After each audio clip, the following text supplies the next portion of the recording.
Olá, meus amigos e minhas amigas, sejam muito bem-vindos e muito bem-vindas a mais um lançamento de livro aqui pela editora Diálogo Freiriano. Nós que somos especialistas em converter o teu TCC, teu mestrado e doutorado em livros. Eu sou Cida Cardoso, mídia host aqui da editora Diálogo Freiriano, e hoje nós recebemos a autora Vânia do Carmo Rocha, que já aguarda para conversar conosco, mas antes eu vou colocar aqui em destaque a capa do livro dela, para que vocês também possam acompanhar. Da lentidão que nos afeta, historiografia e temporalidade em A Construção da Ordem, Teatro de Sombras e em O Tempo Sacarema. Primeiramente, então, Vânia, seja muito bem-vinda. Tudo bem contigo? Tudo bem, tudo bem. E você? Tudo bem também. Para a gente começar o nosso bate-papo, Vânia, eu gostaria que tu se apresentasse, falasse um pouquinho quem é a Vânia, o que ela faz da vida, para que o pessoal que nos assiste também possa te conhecer melhor.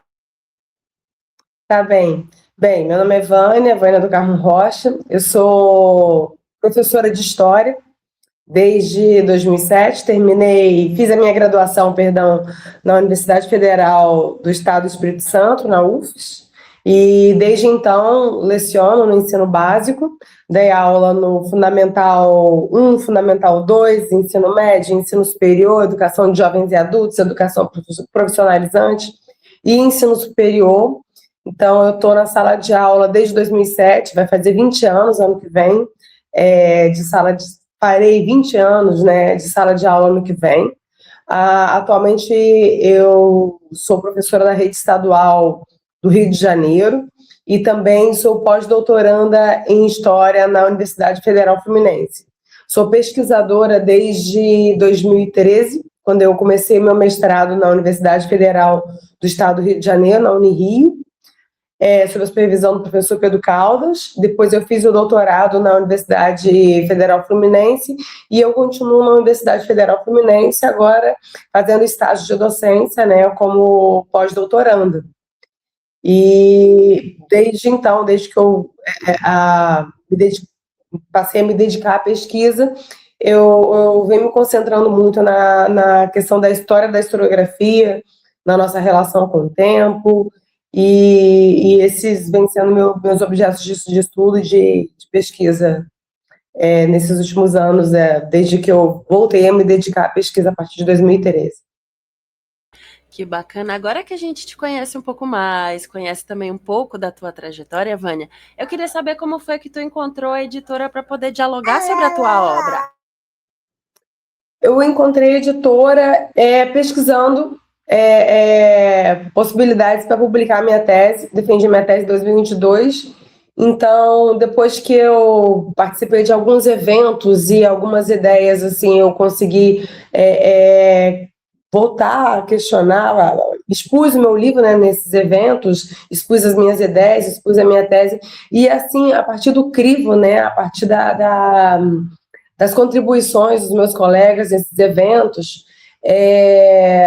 e também a partir das contribuições durante a banca de defesa, né, da minha tese, eu decidi publicar o meu livro e comecei a pesquisar algumas editoras.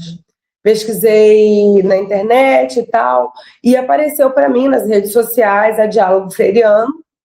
Então eu fui investigar Diálogo Freiriano, investigar como era a editora, quais eram os valores, a missão da editora, fui ver livros que foram publicados pela editora, vi avaliações a respeito da editora, e tudo isso me pareceu muito, muito, muito positivo. Então, enquanto eu conversava com... Então a editora Diálogo Freiriano foi uma das editoras que eu procurei, assim, contato para publicar o meu livro. Eu fiz contato direto com 5 editoras e a Diálogo Freiriano foi uma delas. Eu encontrei nas redes sociais, mas eu também pesquisei no Google e aí eu encontrei várias informações, me aprofundei nessas 5 editoras. E dessas 5, acabei ficando pelas avaliações, fechei em 3 e comecei a negociar com essas 3 editoras. E, no final das contas, me decidi pela Diálogo Freiriano, muito por conta do tratamento dialógico, humano, gentil, né, afetuoso, né, de modo geral, né, porque quando você está disposto a publicar um livro, você está disposto a se expor. E aí, nesse processo de exposição, é muito importante, quando você decide se expor, você ter um acolhimento, né, uma sensibilidade. E eu recebi esse acolhimento e essa sensibilidade na Diálogo Freiriano. Desde o momento que eu decidi publicar o livro, e eu conversava com essas 3 editoras, a que foi mais gentil, a que foi mais atenciosa, a que mostrou assim, mais claramente como seria esse processo todo, foi extremamente transparente comigo, foi a Diálogo Freiriano. Então, foi por isso que eu decidi publicar pela editora, porque foi aqui realmente, nesse momento em que eu decidi me expor, a editora ela foi bem sensível, foi bem gentil a minha situação, a minha condição essa minha predisposição à exposição, no caso, né? Que bacana, que bom saber que tu se sentiu acolhida. E é muito importante reforçar esse comportamento que a Vânia teve, de pesquisar, de ir atrás, de ver se o trabalho prestado pela editora era um trabalho sério, de ver, de certa forma, também outros autores, quem publicou, porque muitas vezes a gente acaba caindo em golpes na internet. Então é muito importante você fazer isso que a Vânia fez, que foi pesquisar e saber um pouco mais sobre a editora que ela pretendia publicar o livro, e acabou escolhendo a gente, é claro, e hoje a gente pode fazer o lançamento do livro dela. Da lentidão que nos afeta, historiografia e temporalidade em A Construção da Ordem, Teatro de Sombras e em O Tempo Saquarema. E aproveito que a gente já está aqui com a capa do livro dela em destaque, vou deixar um recado para você que nos assiste, que aqui embaixo, na descrição desse vídeo, você encontra o link para ter acesso à obra da Vânia, Da Lentidão que nos afeta, historiografia e temporalidade em A Construção da Ordem, Teatro de Sombras e em O Tempo Saquarema.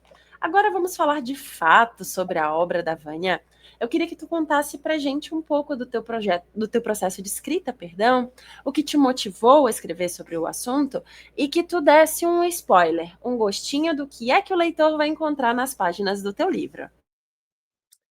Bem, esse livro, ele nasceu, assim, eu sou apaixonada pelo século XIX, eu gosto muito do século XIX durante a faculdade, e quando eu conheci o século XIX brasileiro foi que eu realmente me encontrei.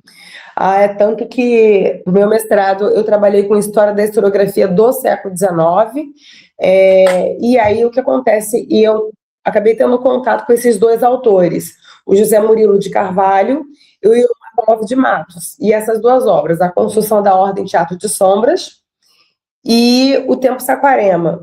E essas 2 obras, elas, assim, me fizeram ter uma visão um pouco mais ampla sobre o século XIX brasileiro e fizeram parte da minha formação na graduação e foram fundamentais para mim durante o mestrado.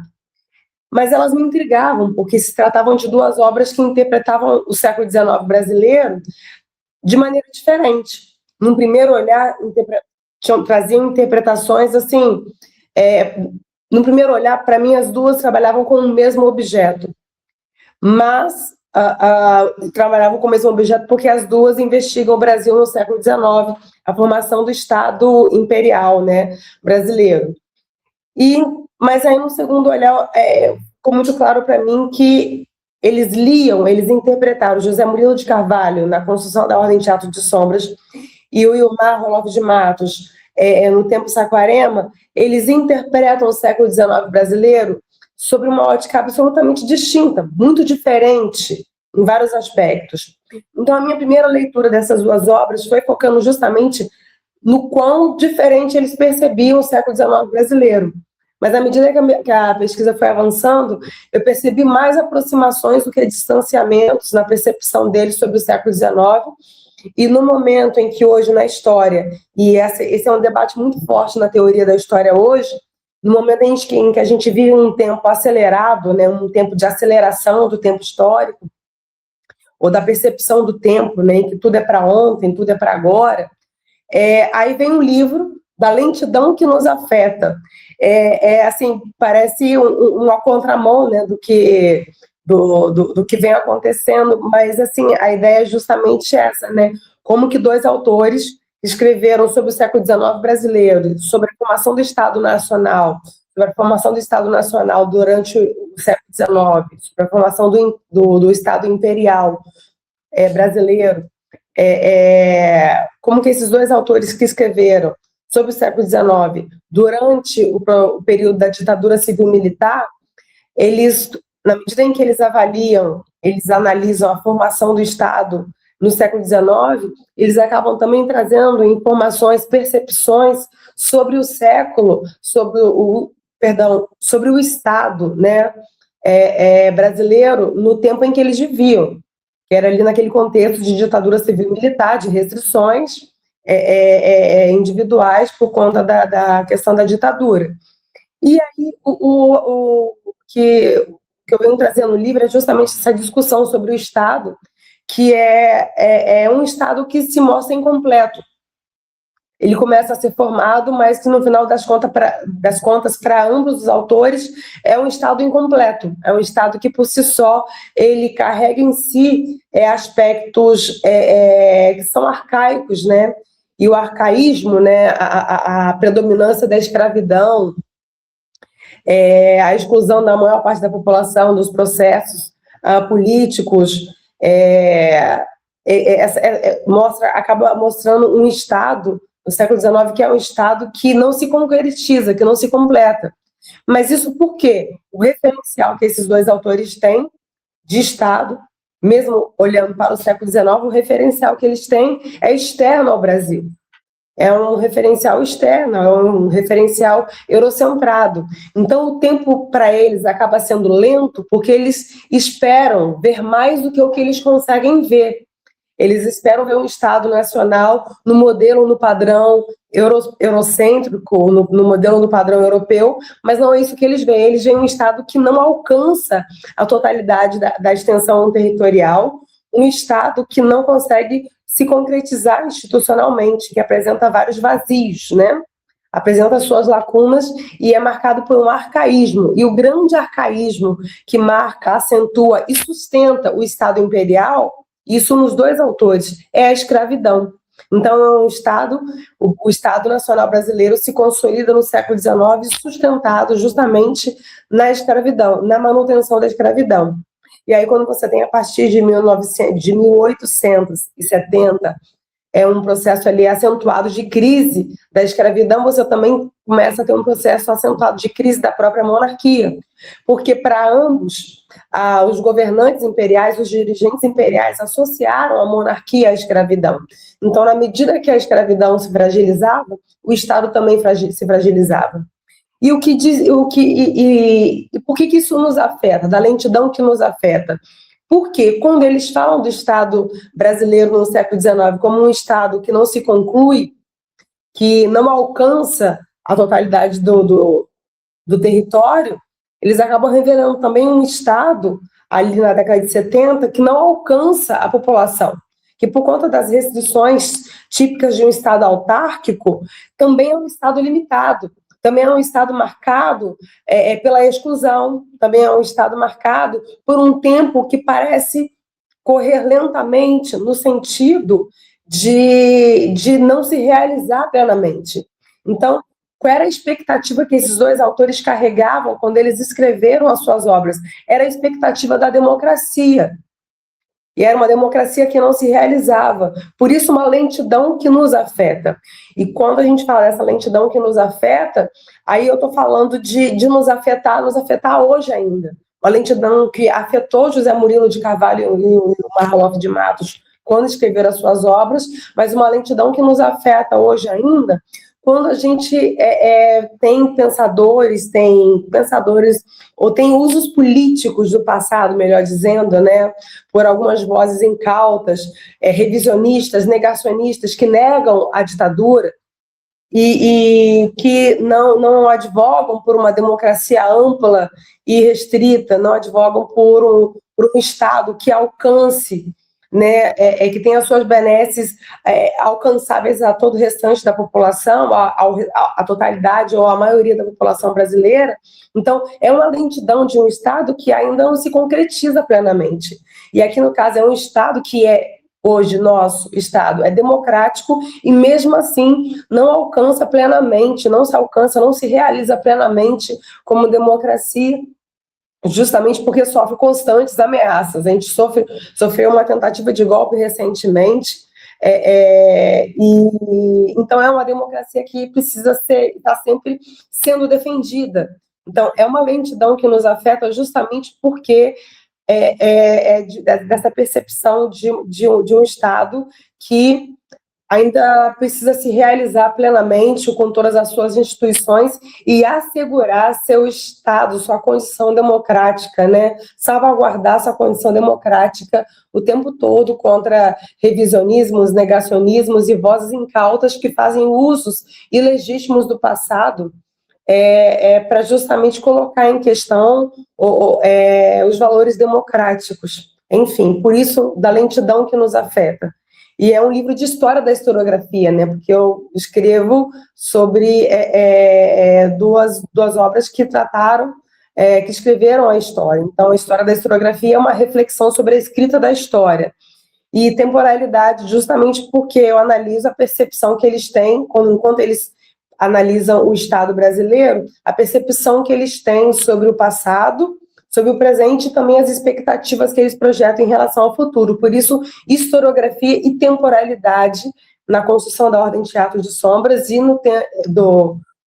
construção da Ordem Teatro de Sombras do José Murilo de Carvalho, falecido há pouco tempo, que era membro da Associação Brasileira de Letras, e o livro do professor Ilmar Roloff de Matos, O Tempo Saquarema.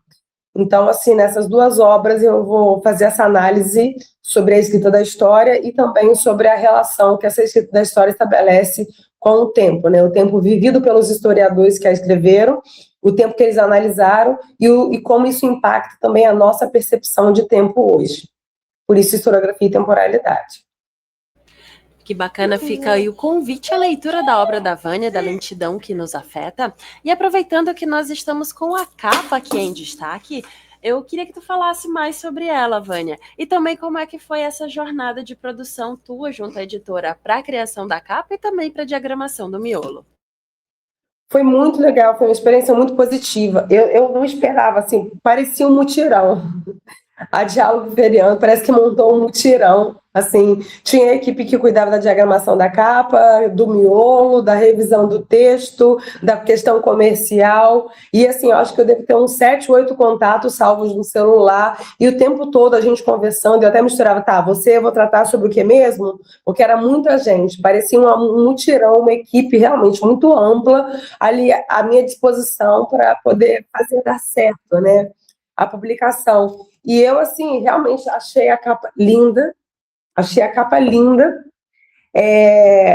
porque essa combinação do azul com esse laranja, as duas propostas que lançaram para mim eu achei maravilhosas, acabei escolhendo essa capa, né? Mas todo o processo foi muito legal, porque eu não me senti sozinha, desamparada, e ao mesmo tempo tive a certeza de que a coisa estava caminhando.